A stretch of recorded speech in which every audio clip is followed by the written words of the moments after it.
Hello, good morning, student. This is Vikas, and today we are going to continue our chapter number 3, fabric and fiber. So let's start. Yesterday, we discussed about some clothes and their fabric, and today we discuss about some plants fabric. Okay. 3.3 Some plants fabrics fibers, sorry. Cotton. Have you ever made wicks for oil lamp? आपने जो oil lamp होता है, जो हमारे दिया होता है, उसकी जो बाती होती है, विक्स मतलब होता है यहाँ पर बाती से, इसका मतलब होता है। क्या आपने वो बनते हुए देखा है? Yeah what do you use for making this wicks? इस विक्स को यानी बाती को बनाने में किस चीज़ का प्रयोग होता है? This cotton wool is also use for filling mattress, quilts और पिलोज। जो कॉटन वूल्स होती है, जो रुई होती है, उसका प्रयोग फिलिंग मैट्रेस यानी गद्दे भरने में, रजाई भरने में और पिलो यानी तकिए भरने में भी होता है। टेक सम कॉटन वूल्स, कुछ रुई लो, pull it apart and look at its edges. उसको दोनों तरफ से पकड़ो और खींचो, उसके एजेस को खींचो और देखो। What do you observe? आप क्या देखते हो? The small thin strand that you see are made up of cotton fibre. आप देखते हो कि भी छोटे छोटे रेसे दिख रहे हैं जो कि कॉटन फाइबर के बने हुए हैं। Where does this cotton wool come from? अब ये क्वेश्चन आता है कि भाई ये जो कॉटन वूल है, यानी ये जो कपास है या फिर रुई है, ये कहाँ से आती है? It is grown in the fields. यह सब कहाँ पर उगती है? हमारे खेतों में। Cotton plants are usually grown at places having black soils and warm climate. जो कॉटन प्लांट्स हैं, जो कपास के जो पौधे होते हैं, वो आमतौर पर ऐसे स्थान पर उगते हैं जहाँ पर काली मिट्टी की दिखता हो और वार्म क्लाइमेट यानी गर्म जलवायु। Can you name some states of our country? क्या आप हमारा जो देश है उसमें जो राज्य है जहाँ पर कॉटन प्लांट्स बहुत अधिक मात्रा में होता है, उन राज्यों के नाम बता सकते हो? वेयर कॉटन इज़ ग्रोन, जहाँ पर ये कॉटन उगती है, ज़्यादा से ज़्यादा कपास उगाई जाती है। तो काइंड फॉर योर इन्फॉर्मेशन, कि आपकी सूचना के लिए, आपकी जानकारी बढ़ाने के लिए मैं आपको बताना चाहूँगा कि हमारे देश में, हमारे देश भारत में कॉटन बॉल्स यानी जो हमारी जो कपास है, ये सबसे ज़्यादा गुजरात में होती है, क्योंकि वहाँ पर क्लाइमेट भी वार्म है और वहाँ पर काली मिट्टी की भी अधिकता है। The fruit of cotton plants, bracket में इसको कॉटन बॉल्स भी कहा जाता है, are about the size of a lemon. जो कॉटन प्लांट्स का जो फ्रूट होता है, जो फल होता है, जिसको कॉटन बॉल कहते हैं, उसका साइज एक लेमन के आकार का होता है, यानी एक नींबू के आकार का होता है। After maturing the balls burst open and the seed covered with cotton fibers can be seen। जब ये पक जाते हैं तो ये कॉटन बॉल फट जाती है, उसमें से कॉटन निकलती है, उस कॉटन के अंदर ही क्या होता है? सीड्स यानी बीज होते हैं। Have you ever have you ever seen a cotton field that is ready for picking? क्या आपने उस खेत को देखा है जिसमें कपास लगी हुई है और वो अब चुनने के लिए तैयार है? It's looks like a field cover with snow. वह खेत ऐसा लगता है जैसे कि खेत में बर्फ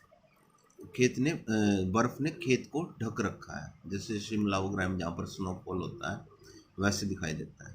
देखो फिगर नंबर 3.6, ये देखो फिगर नंबर 3.6 दिखाया हुआ है, तो ये ऐसे दिखाई देता है वो खेत।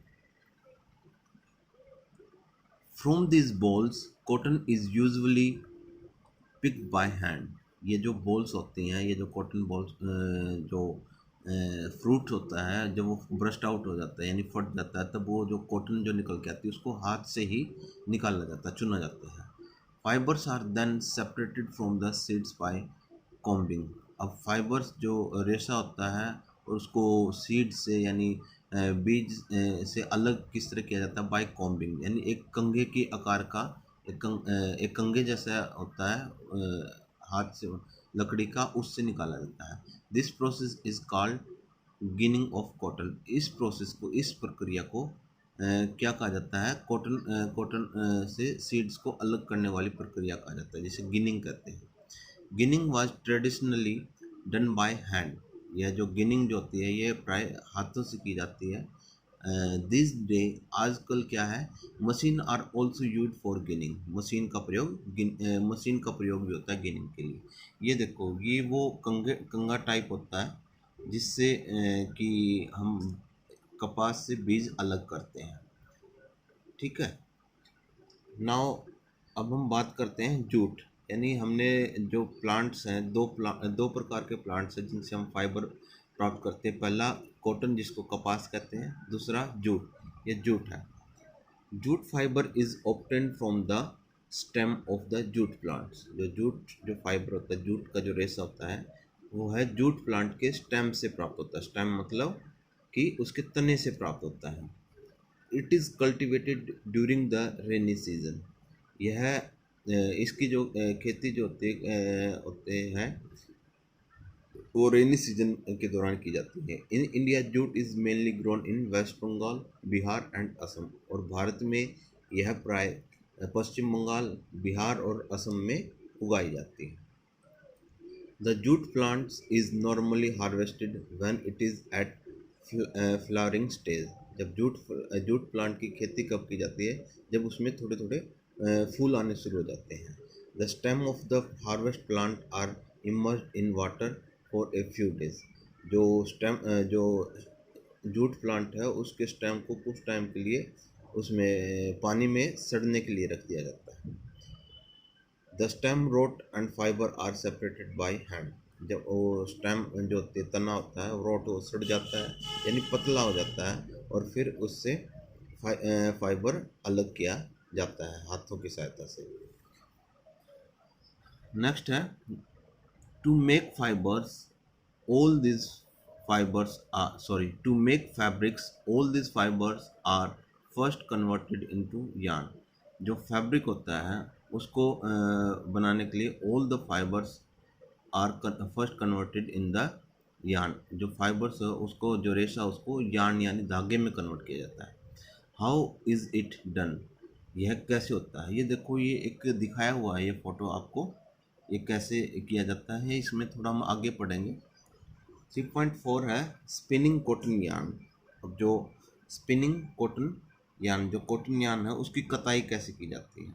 स्पिनिंग मतलब होता है, ये जो स्पिनिंग, इसका मतलब होता है कताई करना। You can try making cotton yarn your self. क्या तुम अपने आप भी कॉटन यार्न बनाने की कोशिश कर सकते हो। एक्टिविटी 4 है hold some cotton wool in one hand. कुछ कॉटन वूल्स को, एक रुई को अपने हाथ में रखो। Pinch some cotton between the thumb and forefinger of the other hand. और कुछ कॉटन को अपने दोनों हाथों के, एक को अंगूठे में रखो, एक को फोर फिंगर से दूसरे फोर फिंगर से पकड़ो। Now gently start pulling out the cotton. अब उसको धीरे धीरे खींचना शुरू करो, आराम से। अगर तेज खींचोगे तो वो टूट जाएगा, यानी फट जाता है वो। While continuously twisting the fibre. अब उसको धीरे धीरे ऐसे घुमाते रहो, ऐसे घुमाना होता है ये, ऐसे ऐसे करके। ठीक है। Are you able to make a yarn? क्या आप अब धागा बनाने के लिए एबल हो, योग्य हो? The process of making yarn from fibres is called spinning. इस प्रोसेस को, यानी धागे बनाने की इस कला को, जो फाइबर से जो धागा बनाया जाता है, इस प्रक्रिया को स्पिनिंग कहा जाता है, यानी कताई कहा जाता है। In this process fibres fibres from a mass of cotton wool are drawn out and twisted. इस प्रोसेस में क्या किया जाता है, जैसे कि आप पहले भी हम बता चुके हैं कि भी दोनों सिरों से पकड़ा जाता है और उसको ट्विस्ट किया जाता है, यानी घुमाया जाता है और थोड़ा थोड़ा खींचा जाता है। इस तरह से ये हमारा यार्न यानी धागा बन के तैयार होता है। A simple device used for spinning is a hand spindle, also called टकली। एक साधारण डिवाइस होता है, एक साधारण मशीन टाइप होती है, उस जिससे हम स्पिनिंग करते हैं उसको टकली कहा जाता है। ये आप 3.10 में देख सकते हो, ये कुछ इस तरह का वो डिवाइस जो होता है वो इस तरह का कुछ होता है। ये देखो, ऐसे ऐसे का एक, जो आपके दादाजी जो बुजुर्ग होते हैं वो जो छड़ी रखते हैं उस जैसा होता है, लेकिन ये ऊपर से नुकीला होता है। ये देखो, आगे बढ़ते हैं। Another hand operated device use for spinning is चरखा। इसके अलावा दूसरा ऑपरेटेड डिवाइस जो मशीन होती है उसको चरखा कहा जाता है। ये देखो, ये चरखा आपने देखा होगा, हमारे जो महात्मा गांधी जी है वो भी इस चीज़ को यूज़ करते थे, आपने देखा होगा। ये देखो। आगे है, use of charkha was popularise by Mahatma Gandhi as part of the independence movement. जो चरखे का जो यूज़, जो जिसको मतलब प्रसिद्ध किया कि भी चरखा चलाना जिसको प्रसिद्ध किया, वह महात्मा गांधी थे, जो इंडिपेंडेंस मूवमेंट जो स्वतंत्रता आंदोलन के दौरान इस चीज़ को चलाते थे। He encourage people to wear clothes made of homespun yarn and soon imported clothes made in the mills of Britain। उन्होंने लोगों को इनक्रेज किया, जागरूक किया कि भाई वो घर पर बने, अपने घर पर बने सूती कपड़े पहने, अपने द्वारा बनाए हुए पहने, यानी स्वदेशी को अपनाने के लिए कहा। और जो बाहर ब्रिटेन की मिल से जो कपड़ा आता है उसको त्याग दें, उसको ना पहने। Spinning of yarn on a large scale is done with the help of spinning machine. जो स्पिनिंग ऑफ yarn है, यानी कि भाई धागे की कताई करना, ये बड़े बड़े पैमाने पर एक स्पिनिंग मशीन के द्वारा किया जाता है। After spinning yarn are use for making fabrics. इस yarn को बनाने के बाद अब उसका प्रयोग फैब्रिक बनाने में, यानी कपड़ा बनाने में किया जाता है, यानी वस्त्र बनाने के लिए। 3.5 है, यार्न टू फैब्रिक। अब धागे से फैब्रिक बनाना वो कैसा है बनता है वो देखते हैं। There are many ways by which fabrics are made from yarn. बहुत से ऐसे तरीके हैं जिससे यार्न से यानी धागे से फैब्रिक बनाया जाता है। The two main process are weaving और नीटिंग। दो मेन प्रोसेस हैं, वो कौन सा है? बुनाई, नीटिंग भी बुनाई होता है ये। जो नीटिंग जो वीविंग होता है वो दो धागे मिलकर बनाते हैं, और नीटिंग होता है वो एक धागे से बनाया जाता है। जैसे कि भी आपकी मम्मी स्वेटर वगैरह बनाती है तो एक ही धागे का प्रयोग करके बनाती है। आगे है weaving. In activity 2 you might have notice that a fabric is made up of two set of yarn arrange together. आपने एक्टिविटी 2 में देखा होगा कि जो फैब्रिक जो बनाया जाता है वो दो तरह के धागों से मिलके बनाया जाता है। The process of arranging two set of yarn together to make a fabric is called weaving. इस तरह की दो धागों से मिलकर धागों से मिलकर जो फैब्रिक बनाया जाता है, इस तरह की बनाने की क्रिया को वीविंग कहते हैं, यानी बुनाई कहा जाता है। Let us try to weave some paper strip. अब पेपर स्ट्रिप की सहायता से हम इसको एक बनाने की कोशिश करते हैं, यानी ये एक मतलब एग्जाम्पल के तौर पे कि कैसे बनाया जा सकता है। एक्टिविटी 5 है, take two sheet of paper of different colour. अलग अलग तरह की दो सीटें लो। Cut square pieces of length and width equal to 30 centimetre इस सीट। प्रत्येक सीट को लंबाई चौड़ाई के हिसाब से 30 सेंटीमीटर के हिसाब से काटो। Now fold both the seat into half. अब जो बोथ सीट है, दोनों सीट उनको आधा आधा फोल्ड कर दो। On one sheet draw line are shown in the figure 3.12। अब जो 3.12 जो फिगर है उसमें जो लाइनें दिखा रखी हैं इस तरह उसको लाइनें बनानी पड़ेंगी। ये जो दिखा रखी नहीं है छोटी छोटी लाइनें, आई थिंक आपको दिख रही होंगी। तो इस तरह करना है। And on the other as shown in figure 3.12, जैसे 3.12 में दिखा है। Cut both the sheet along the dotted line. अब ये जो लाइन जो बनी हुई इनसे सीट को काट दो, यहाँ से सीट काट दो, ठीक है। Weave the strip one by one through the cut in the sheet of paper as shown in the figure 3.12 C. अब जो 3.12C में जो फिगर दिखा रखी है उसके अकॉर्डिंग इसको जो स्ट्रिप्स हैं उसको सीट्स के अंदर डालो। Show the pattern after weaving all the strip. अब ये पूरी प्रोसेस होने के बाद जो 3.12D में जो पैटर्न दिखा रखा है उसके हिसाब से ये शीट बन के तैयार होती है। तो सेम यही प्रोसेस होता है धागे से फैब्रिक बनाने का। In a similar manner two set of yarn are wound to make a fabric. Same इसी तरह ही दो धागों से मिलकर फैब्रिक बनाया जाता है। The yarn are much thinner than our paper strip of course. जो यार्न जो होता है, जो धागा होता है, वो हमारे पेपर स्ट्रिप के मुकाबले काफ़ी पतला होता है। Weaving of fabric is done on looms. The looms are either hand operated और पावर ऑपरेटेड। जो फैब्रिक बनाने का जो कार्य होता है वो लूम पर किया जाता है।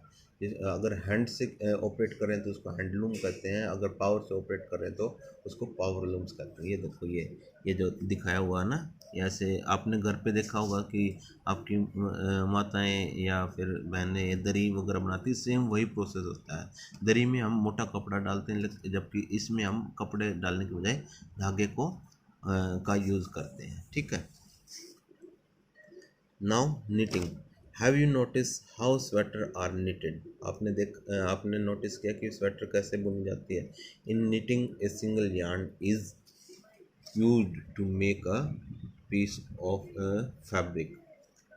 ये कह रहा है कि जो बुनाई जब हम करते हैं तो इसमें स्वेटर की बुनाई करते हैं तो इसमें अब सिंगल यान का यानी सिंगल धागे का प्रयोग हम करते हैं। Have you ever pulled the yarn from torn pair of socks. क्या आपने फटी हुई सॉक्स में से धागा खींचने की कोशिश की है। वॉट हैपन, क्या होता है। A single yarn get pull out continuously as the fabric get unravels. आप देखते हो कि वो सिंगल यान जो हम उसको खींचते हैं तो कंटिन्यूसली खींचता जाता है और जो फैब्रिक होता है वो अनरेवल हो जाता है। यानी अनरेवल का मतलब होता है वो अस्त व्यस्त हो जाता है, यानी वो खत्म धीरे धीरे खत्म होना शुरू हो जाता है। Socks and many other cotton items are made of knitted fiber। socks और अदर और भी आइटम वो इसी तरह बनाए जाते हैं। knitting is done by hand and also on machine। जो knitting है वह हाथ से और मशीन दोनों तरह से की जाती है। ये देखो आप, ये हाथ से की जा रही है। ठीक है। नेक्स्ट है weaving and knitting are used for making different kind of fabric। these fabric are used for a variety of clothing item। ये कह रहा है कि वीविंग और निटिंग का प्रयोग अलग अलग प्रकार के फैब्रिक बनाने में किया जाता है और ये सब फैब्रिक होते हैं, इनका ये सब अलग अलग वैरायटी के क्लॉथ्स आइटम तैयार करते हैं। ठीक है। Now 3.6 history of clothing material. Have you ever. अब इसकी जो क्लोथिंग मटेरियल है, कपड़े बनाने का जो मटेरियल है, उसकी हिस्ट्री के बारे में देखते हैं कैसे क्या क्या हुआ था। Have you ever wondered that materials sorry एक मिनट।